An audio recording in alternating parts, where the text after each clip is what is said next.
వైఎస్ఆర్సీపీ ఏమని పుట్టిందో ఎదుటి పార్టీ వాళ్ళని డీఫామ్ చేయడానికి కోట్లాది రూపాయలు ఖర్చు పెట్టి సోషల్ మీడియా నడిపిస్తున్నారండి. ఆ పద్ధతిలోనే గతంలో జగన్మోహన్ రెడ్డి ముఖ్యమంత్రిగా ఉన్నప్పుడు పప్పు అనే పదంతో లోకేష్ బాబుని డీఫేమ్ చేయడం కోసం బాగా వాడారు. ఇప్పుడు ఆ పప్పు అనే పదం 2024 సంవత్సరం వచ్చేటప్పటికి పప్పు ఎవరైనా గూగుల్లో కొడితే జగన్మోహన్ రెడ్డి ఫోటో చూపిస్తుంది.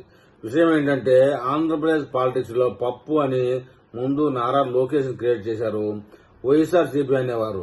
కానీ 2024 ఎలక్షన్ లో వైఎస్ఆర్సీపీకి ఘోర పరాజయం తర్వాత ఇప్పుడు వైఎస్ జగన్మోహన్ రెడ్డి టీడీపీ జనసేన వాళ్ళు అంటున్నారు ఎన్నికల ఫలితాలను బట్టి జగన్మోహన్ రెడ్డికే పప్పు అనే పదం సరిపోయింది, ఏ మీటింగుల్లో మాట్లాడినా పప్పుగా మాట్లాడుతున్నాడు అని చెప్పేసి అంటున్నారు.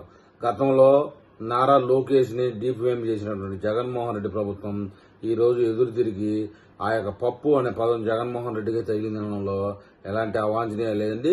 ఈ విషయంలో మరి తెలుగు ప్రజలు ఏమైనా కామెంట్ చేస్తారో చూద్దాం.